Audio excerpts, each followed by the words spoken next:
steps to the stage a gentleman who was president of the United States. And for this one, I want to come and see your face. So, my friends, here I am again. Franklin Delano Roosevelt is unmatched, at least for United States history, in terms of how many years he served as president and what he weathered as president.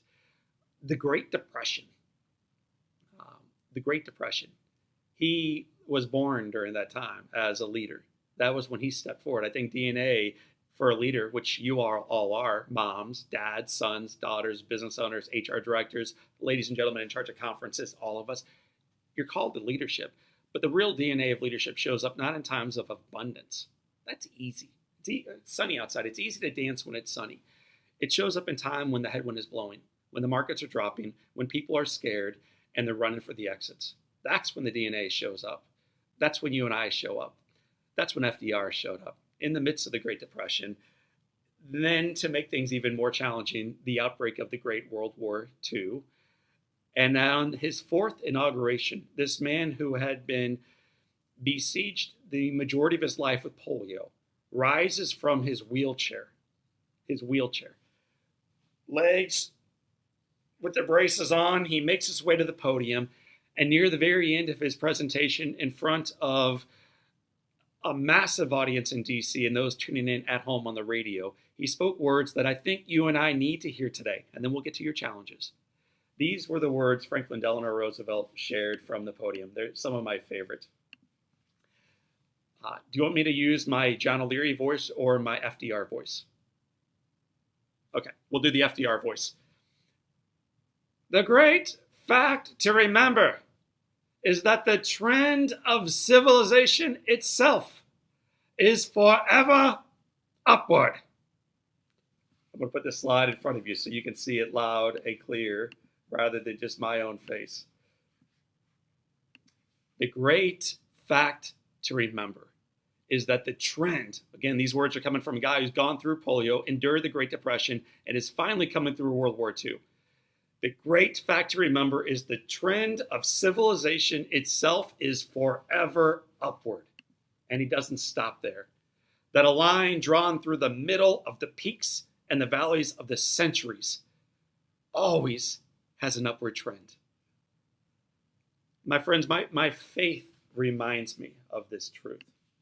So I rest at night peacefully, believing that just in my own spiritual journey.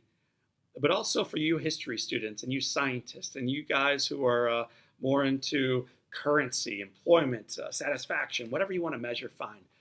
The great truth to remember is this, that line of civilization, of the marketplace, of acceptance, of freedoms, points upward. Let that settle you today on this spring day to remember that it may not be easy. There is headwind blowing. There are challenges in our life right now, and it may get worse in front of us. But I'm telling you this on the front side of the webcast. The best is yet to come. That is an utter fact of life. The best is yet to come. So I wanted to speak to a couple of the challenges that you are sharing in the notes right now, and then break into this program that we have created for you that we are excited to share with you. So the responses from the opening comment, and you guys are pouring it on right now, so keep it coming. I'm loving this. I won't read all of them. They're right to your side if you want to read them yourself. But Candy, thank you for being here. Being able to focus and concentrate on getting things done, trying to help businesses pivot in the way that they're doing business.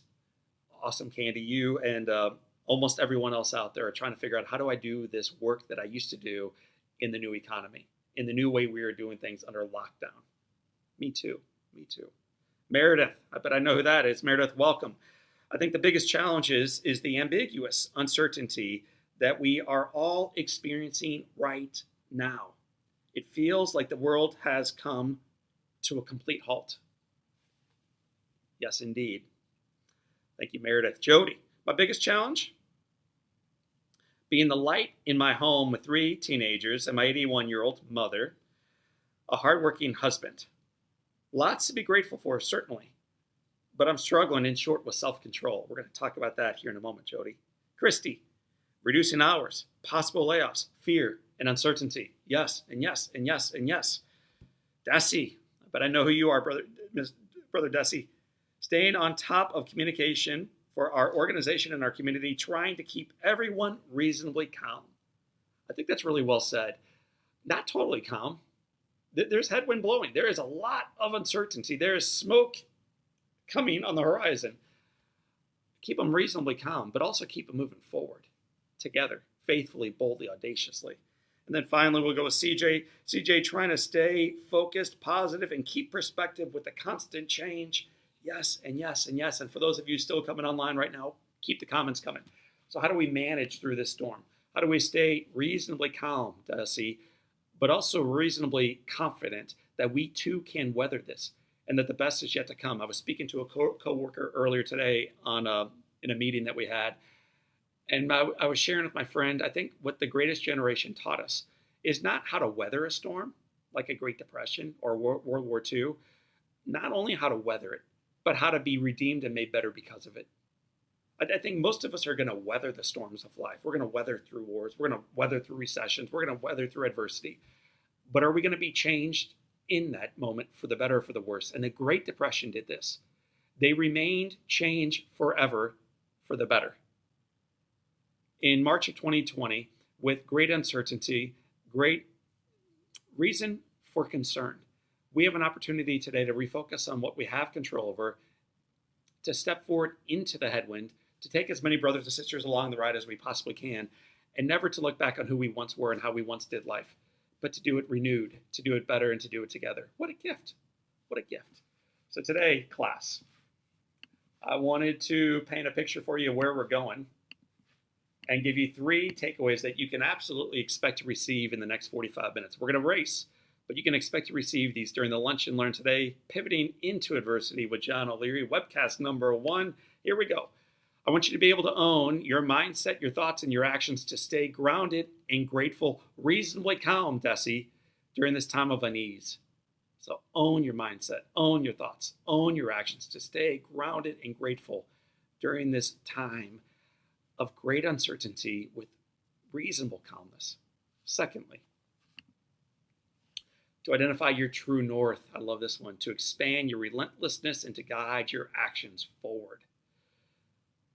And then thirdly, we're going to go through these one by one, by the way, to focus on what you refuse to let go of. To also choose what needs letting go of to ensure your long-term survival, significance, success, and joy. And joy.